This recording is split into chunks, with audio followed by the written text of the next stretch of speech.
I was blessed with an opportunity after I stopped coaching football at UCLA to work back in Washington, D.C. for a senior member of Congress on a wide variety of issues from foreign policy to agriculture, small business, commerce, manufacturing, trade, and many others. So it was my job not only to learn the ins and outs of these issues and policies, but to evaluate and assess the origin of problems that we see today, and then work with other experts to develop solutions to these problems, and then write the bills and then move them by building consensus among members on both sides of the aisle, and bicamerally going over to the United States Senate and working with the upper chamber to move practical and common sense policies into law.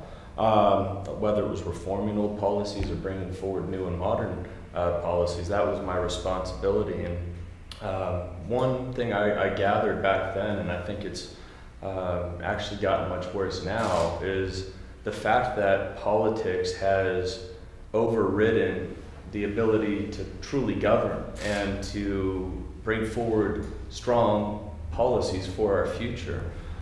It was my observation that a lot of politicians, especially for those that make a career out of this, will punt the responsibility of their civic duty to unelected bureaucrats in the executive branch. And so what we've seen over time is so many people in the legislative branch, the people's house, give the responsibility to people that aren't accountable to us as citizens. I'm born and raised here in our community. As I told you, I love this community with everything in me. My roots are deeply ingrained here. I'm saddened to see so many that are born here, raised here, go to school here, can't afford to live here, can't find a job here. And that's what invoked my desire to do this, to bring solutions and be a solutions-oriented candidate and representative, God willing, for our community, to take our Central Coast values to Washington, D.C. And the testament of that determination is recognizing that you have to keep diligently working towards that goal. And so I've been very fortunate to have built strong support throughout every corner of our district, through every industry and every background, to support my candidacy and this vision for our future. And so, making sure that we're focusing on solutions and results, putting people ahead of politics or party interest, ultimately is the main basic responsibility of a representative to their community. And that's why I'm running. And I think that's a contrast between my opponent and myself. My goal and objective has always been to work to clean up that system back there so that we can create more economic growth, that we can support the individuals, that we can make sure that small and emerging businesses have the ability to grow, to contribute to the local economy, that we can rein in overburdensome regulations on our country and our communities and the residents here, and to make sure that our public safety was a primary focus for any representative. And that's what really gets me excited about doing what I'm doing, is people really seem to stand behind that regardless of their political affiliation. Ooh, that's a perfect segue into my next question, Sure. actually. So this is your third run. Why do you feel like this is something that you should be doing, continue to do, and why do you feel you're the perfect person to be that voice for the Central Coast? I think I'm the right person to be that voice. My background fits this district. The diversity of support behind my candidacy really expresses and shows the support, broad base of support throughout our region. I'm a fighter. I'm going to work day and night for our community and for this country. We are seeing at a time of ultra-partisan politics, we need to have problem solvers that are going to be in there working day and night, putting politics aside and focusing on solutions for the people. And I just don't think that will happen if we continue to elect people of the mindset and the ilk that have got us to this point in time. We talk about partisan issues and especially kind of the political climate right now. If elected, how do you see yourself working with the Trump administration effectively? Where do you find common ground? And also, how would you work across the aisle effectively? Well, first and foremost, I'll work with anybody as long as we could focus on addressing the origin of a problem and laying out practical solutions to that problem. And I've done that my whole life, whether it was playing team sports growing up, whether it was working, and working different trade shows and talking to all kinds of different people. I've been raised in a way, and I've had experiences that have afforded me the ability to work with people from all different backgrounds. When I worked on Capitol Hill, I had the ability to work with conservatives and liberals, Democrats and Republicans behind a common purpose. It requires a lot of focus, a lot of drive, persistence to be able to really construct good practical policy solutions and common sense solutions, and then working to build coalitions and consensus of support. The way that our founding fathers intended for the structure to work is leadership starts from the bottom up and not the top down. And I think what we're seeing in today's environment is a top-down type of system, and we need to go back to bottom up. There should be 435 servant leaders in Congress and 100 in the United States Senate that are commanding the directive of how we're governed, and that's how I'll work to govern, is in a very practical, common sense way. So let's kind of get back a little bit into public safety. Let's unpack that a little bit. Sure. So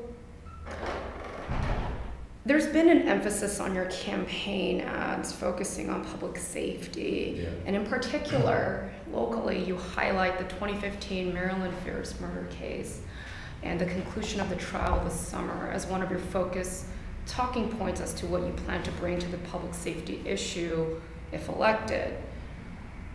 In turn, your opponent unleashed a campaign ad featuring the county's very own prosecutor, Joyce Dudley, whose office prosecuted the defendant in the case and whose very job is to keep the streets safe, had called your attack ads deceptive and misleading, and said that they will crack down on illegal gangs and drug traffickers together. Do you have counter responses to those claims? Well, public safety should be the top priority of any representative in office, and making sure that you're putting people ahead of politics is important. The reality is my opponent voted against Kate's Law. He voted against the No Sanctuary for Criminals Act, the Cuff Act. There's multiple instances where he has had the opportunity to stand with law enforcement or practical policies that would make sure anybody with a history of aggravated criminal conduct isn't on the street. That's just a matter of fact. And that's why I think you see the overwhelming support that I have and enjoy from our public safety officials, from the Santa Barbara Deputy Sheriff's Association to the San Luis Obispo Deputy Sheriff's Association to our sheriff in San Luis Obispo County. There's multiple agencies and groups and individuals that have supported my campaign. What we need to do is make sure that we could have greater collaboration and cooperation between our local public safety and first responders and our feds. And this is across the board, so that we could identify issues within our community quickly and make sure that they are working hand in glove with one another. I think that's a practical and common sense approach.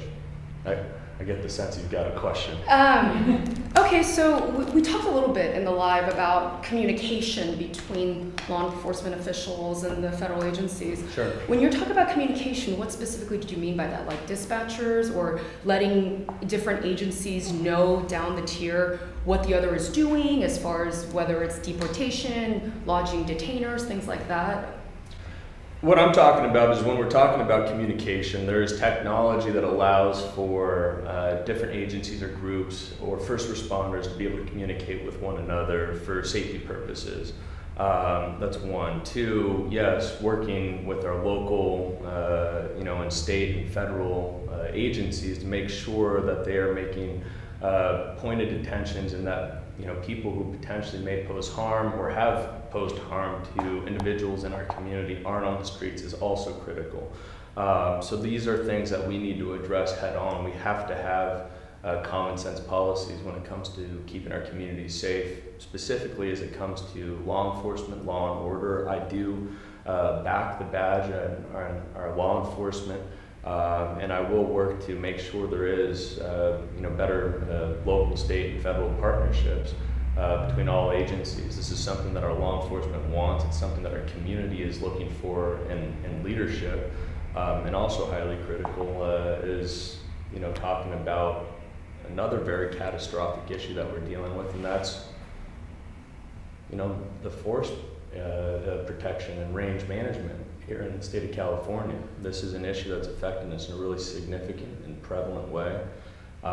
There were two bills that I would have not only supported in Congress, but I would have spent every waking hour in the upper chamber trying to break down every door imaginable to get them passed through both chambers. And one was the Resilient Forest Protection Act, and the other one was the Electrical Reliability and Forest Protection Act. It was the Resilient Federal Forestries Act was the first one. The first would have allowed for prescribed grazing, vegetation thinning, controlled burns in areas to preempt the size and scope and reduce the fuel, and the other would have streamlined the process for thinning around electrical infrastructure on public lands. Both of these passed the lower chamber, Gina, with bipartisan support, and my opponent unfortunately voted against both of them. Going back to a lot of the laws that you feel should have not been voted for, that your opponent did, how would you respond to those people that might say that these laws, unfortunately, or not unfortunately, but has a potential to not really be applied effectively or have an equal outcome to people? Wouldn't these cases that, whether it allows for somebody who's a habitual criminal be deported? If we're going to be talking about something like the Maryland Ferris case, where clearly you believe a law like that should have been applied to this defendant, what about people that might think that these kinds of laws that require deportation or require detainer might not be effectively applied to everybody? Shouldn't you be taking this on a case-by-case basis? Well, first and foremost, when you have my opponent who supported the sanctuary state policy in place, and you don't have the ability, or local law enforcement doesn't have the ability to work with federal law enforcement, there's a huge problem. So if you detain somebody and you arrest somebody who has a history of aggravated criminal conduct, and you don't have the ability to work with federal agencies, that's a tremendous problem. And frankly, those laws would have solved that problem so that they were pointed detentions. And unfortunately, voting against it has had unintended consequences, which has adversely affected, harmed, and made lives and changed lives here in a very significant way, and across the board. Okay, let's talk a little bit more about the budding California pot industry. You've already indicated that there should be conversations to be had as to whether we should declassify it from a Schedule I, and it's important to have those conversations up at the top level. So it's a new law that went into effect in January. It's still very complex. I mean, there are still regulations that still need to be flushed out. They need to be worked. Santa Barbara County is touted to become a soon booming pot mecca in the state. If, let's say, it actually becomes declassified from a Schedule I and it starts making pot businesses a little easier to work with on all levels, do you think cannabis farmers, manufacturers, business owners, producers should qualify for federal assistance, either in the form of agricultural subsidies or Small Business Administration guaranteed loans or grants? Well, I don't have a crystal ball of what's going to happen here moving forward at the federal level. I think it's worth having the discussion of taking it from Schedule 1 to dropping it down to a lower tier schedule, no question whatsoever. And I think then we can continue having conversations as to what's best for public safety interests moving forward. All right. Is that all your questions? It is. Yeah. Do you have any questions? I have one question. I was just curious because it's something that has been raised to me from an editorial standpoint. And it has to do with the ads that you've been running, including involving the Brown Ferris case and the use of the Deputy Sheriff's Association personnel and their shirts, and confusion about whether that was an endorsement from the sheriff or whether that was, how that all played out. Can you just explain for me what your goal was with those ads and what your message is to the people? Well, we have had very prevalent issues throughout our community, from gang violence to repeat offenders out on the streets. Our law enforcement organizations have backed my campaign because of my strong stance on maintaining law and order, making sure that we're keeping families safe, and they wanted to speak out on how the votes that have been cast, by the impracticality or the notion that either side is going so far in either direction that common sense policies are going by the wayside. The goal is, and the objective is to send common sense leaders to Congress to be able to identify, address, and solve these problems head on. So it wasn't an attempt to indicate that you've been endorsed by the sheriff, because obviously... Well, I have the endorsement of the Deputy Sheriff's Association in both counties, and I'm honored to have their backing. I think our law enforcement does the best job that they possibly can.